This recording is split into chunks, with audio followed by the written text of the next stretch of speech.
What is up, guys? In today's video, I'm going to be making a tier list of the items we have available in Fortnite Chapter 7 Season 1. As always, if you guys do enjoy this video, find it helpful, informative, or interesting, remember to give it a like, subscribe if you like to see more, comment down below what is your favorite item this season, and if you guys would like to use my code in the shop when getting anything, it is EvolvedJake, just like my channel name is, and it should be at the top of the list now. So we're going to start off with the shotguns because I feel like this season they're both pretty equal. I don't know if I'd put them both A tier or S tier. It doesn't really matter. But I think both shotguns are good. And it really depends on your preference, your playstyle, what other items you're going to want to be running, and also kind of your skill level at the game. The ceiling on the pump is higher. So if you're a very good player with very good aim and you're used to weapon swapping and you're used to playing off a pump shotgun, this pump shotgun is probably the way to go.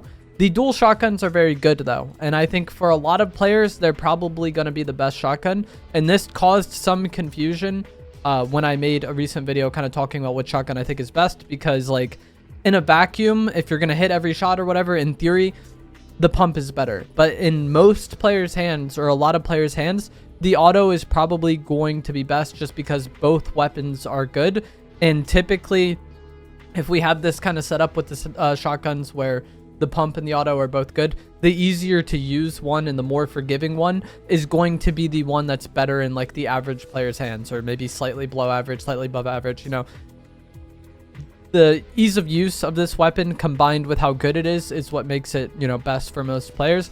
But the pump is not terrible, and as time has gone on, I feel like I've been enjoying the pump more and more. The next S tier item is going to be the Deadeye AR. I feel like this doesn't really need much explanation. Damage is good, fire rate is solid, accuracy is incredible, and it has a red dot sight. For most of recent Fortnite, when we've had a red dot sight AR in the loot pool, it just kind of dominates. And this one is no different. It's incredibly versatile and it's incredibly easy to use. The recoil on it is very minuscule. And the hipfire accuracy and fire rate are good enough to where it can kind of also double as a spray weapon with the iron pump shotgun. And that's something that's very good. If this had a very slow fire rate, I think that like maybe there would be more room to run other items, but with how it is now, I think it's too good, it's too easy to use, and it's too versatile. So it's just the best choice as far as like medium to long range goes. And that is something that is a problem because it makes a lot of the loot pool much worse, and we will get to those items. I think I'm going to save a lot of them for last. The next S tier item is going to be the Forsaken Blade. As far as mobility goes, I think this is perfect. In Fortnite, there's always kind of a give and take with mobility items where you want the mobility item to be good, but also if it's too good, then people can just like run away from every fight and it's kind of annoying to deal with. But also players don't really have to think about the consequences of what they can do if they could just get out of jail every time they get in a bad situation. And I think this Forsaken Blade kind of threads the needle perfectly in terms of being good mobility that's fun to use, but also isn't so overpowered that people can just like get out of a bad situation whenever they want. I think unfortunately, the availability of this item is not very good. I think that is a problem that will be addressed as time goes on in the season. There's the gold ones that you can get from the portals that have 3 uses at max charge. And then there's the purple ones. And currently the only way to get the purple ones is from the dummy or the bride NPC at the Ripped Tides and Sandy Slits POIs.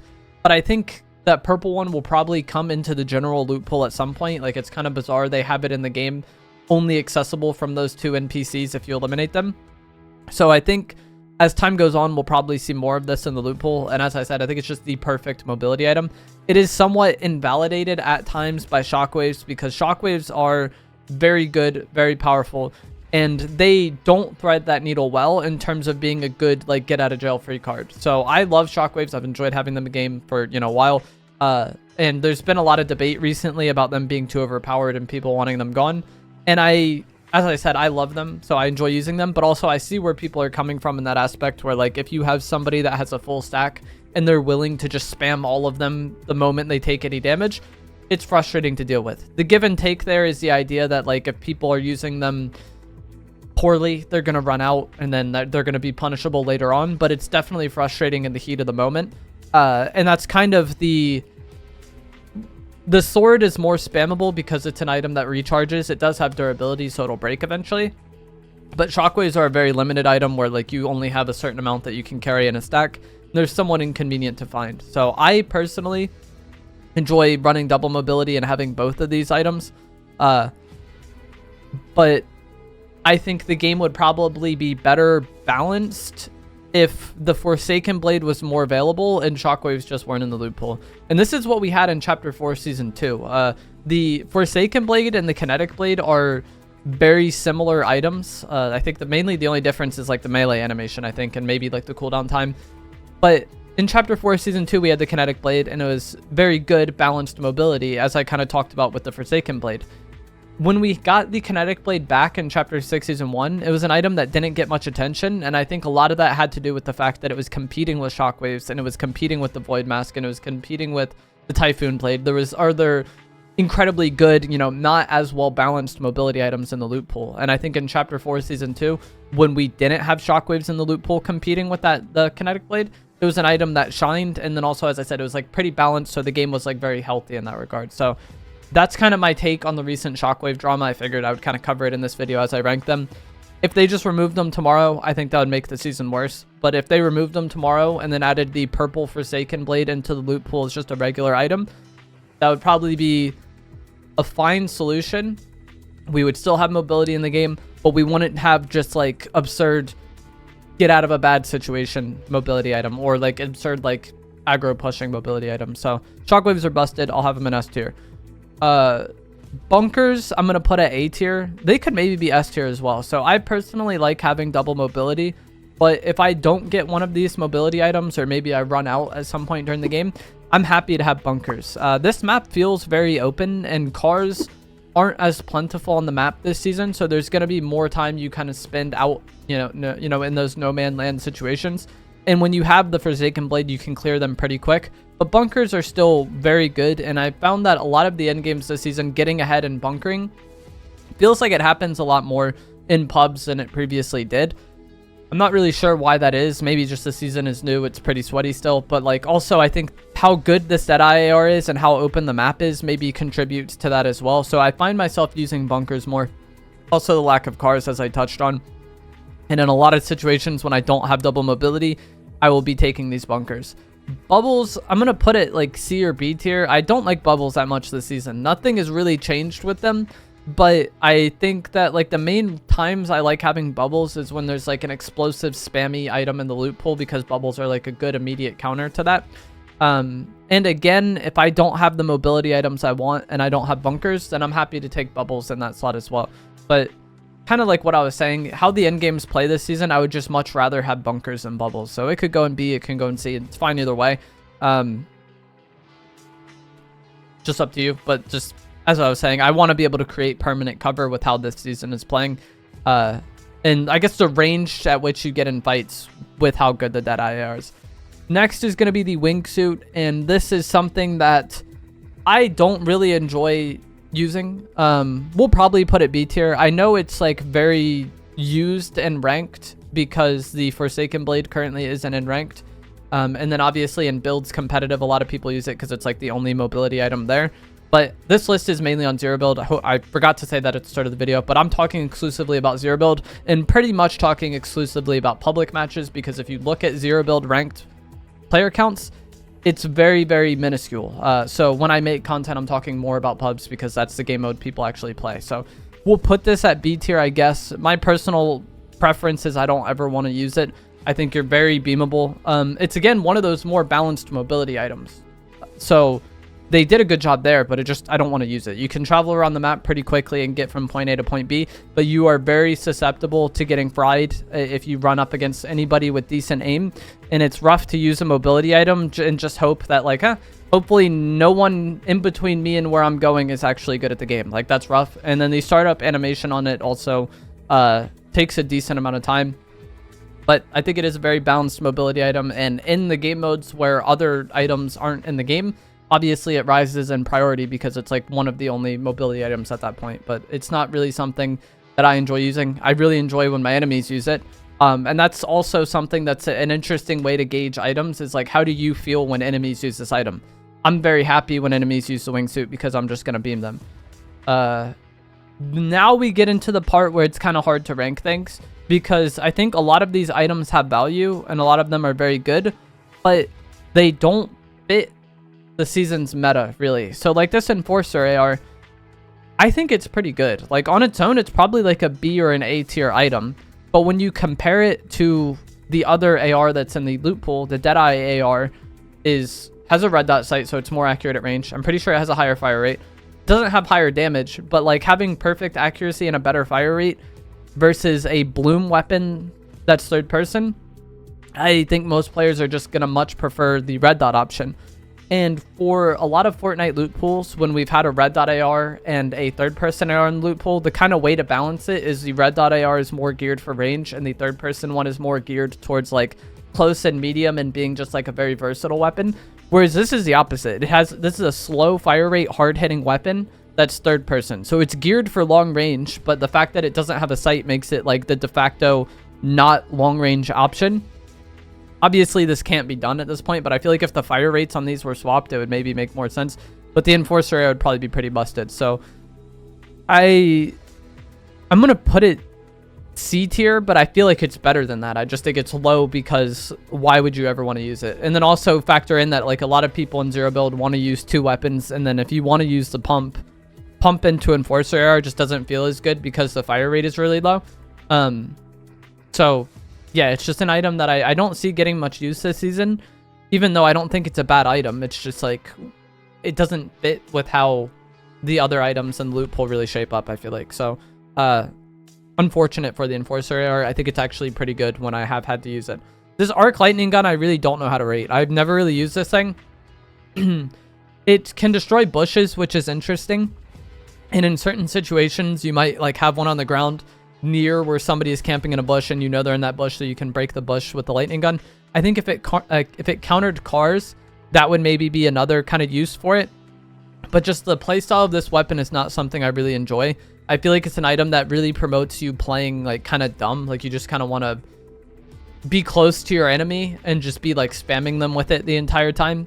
And I've never really enjoyed the minigun style weapons. And then I feel like of the minigun style weapons we've had in Fortnite, this is one of the worst ones. But what I talked about earlier when I said that like an interesting way to gauge items is how it feels to play against. It is an annoying item to play against at times. So maybe I should put it B tier, but it just doesn't fit how I want to play the game at all. As I said, I want to have like Deadeye AR, Iron Pump Shotgun, these two mobility items and heals. That would be like my preferred setup. And so this weapon doesn't really fit into that. I'm not going to use it instead of my shotgun. I'm not going to use it instead of my AR. So it's just a difficult weapon to rate. And the rest of the loot pool is also very difficult to rate because of how the other items are balanced. So like the tac pistol, again, I think this is probably an A tier item, maybe even S tier. It is very, very good, but when are you going to use it? Because if you want to just use two weapons, like I do, it's hard to fit into a loadout. I don't want to use this instead of an AR, and I don't want to use it instead of a shotgun, but I think it is a very good item. Where it would probably fit best, I think, is if you are someone that wants to snipe. So I don't even know what the name of the sniper is, but the sniper that's in the loot pool is a very mid sniper. It's not that great. I've seen a lot of people hating on it. Snipers are very difficult weapons to balance in video games. They're either oftentimes very overpowered or just useless. And in early Fortnite, I feel like the snipers were balanced very well because they were very, very good, but they were hard to use. Like the original Bolt had a lot of bullet drop. And then also the ARs being only third person at the time kind of limited their range to the point where snipers could really shine at long range. But as it is now, the Deadeye AR is so incredible at all ranges that I feel like it's hard to justify using the sniper. I feel like snipers would shine most in a loot pool where everything is third person. Or maybe if the red dot AR was very hard to use. In Chapter 5, the Reaper Sniper was really overpowered because a lot of people weren't good with the ARs yet having bullet drop, especially at the launch of Chapter 5. The bullet drop was atrocious. It got improved over time. But the Reaper Sniper had very minimal drop, and the ARs had a lot of drop at the time, so it like dominated long range. And then also it had the 2x optic and the fast aim in and like several bullets in the mag. So I feel like the Reaper Sniper kind of had everything going for it. And then probably because of that, Fortnite was scared to balance this. But anyways, as I was saying, the tactical pistol I think would fit in great if you wanted to use the sniper. So like if you enjoy sniping, you could maybe use something like shotgun, tactical pistol, and sniper, and then like heals and mobility. And I think that setup would be very good. And so if the sniper was better, I feel like the tactical pistol would also be higher in priority. But if you are going to use the sniper as your like main long range weapon, you could use it with the Deadeye. But I feel like that also unlocks you to use some of these more like mid-range options. And both of the SMGs I think could go in either B or A tier. They're both solid. I think the hollow SMG would probably work better as like, you know, shotgun hollow SMG sniper or shotgun tactical pistol sniper. These dual pistols are like exclusively kind of a barrel stuff close range option. But if you iron pump somebody into swapping to these, you will melt them incredibly fast. Like the damage output on these is crazy, but it's just not a very versatile item. And again, with how many other things in the loot pool you want to carry because of the way the map is and because of how cars are and everything like that and how good this Deadeye AR is, if you get caught in the open, you're just dead. I think all of those things makes mobility and cover kind of rise in priority, and so you have less room to carry some of these more like less versatile spray weapons. But if you are someone who really likes sniping, then I would maybe consider running the hollow SMG or the tac pistol instead of the AR and see how you'd like it, especially in team game modes, because then you get an item that's pretty good. You get an item that's better at close range than the Deadeye AR and maybe a little bit better at medium range. You're using light ammo, and so you can give your medium ammo to your teammates, and then also you have the sniper for long range. So I think these other items kind of depend on how you feel about the sniper. Me personally, I'd rather just use 2 guns and then have extra mobility, but it can really go either way, and that's why it's kind of hard to rank things this season. I think how good the Deadeye AR is just reduces how good some of these items feel, even though they're not bad items. It's just like comparatively they feel bad in the way the game is currently played. I didn't rank the healing items because I don't really think there's much of a need to. A lot of it'll just be, you know, preference and what you find. I like having the chug jug most this season, but if my chug jug is low, I'll take big pots instead. Chug jugs and big pots would be my preferred two, and then kind of minis. Shield fish are also great, but I don't really want to spend the time to get them. Also, the grenades I didn't rank because I didn't really use them, and I don't really see anybody using them. You can use them to fish, which is nice, but they probably would have been like C or D tier. Just doesn't really matter. But that is going to be it for this video.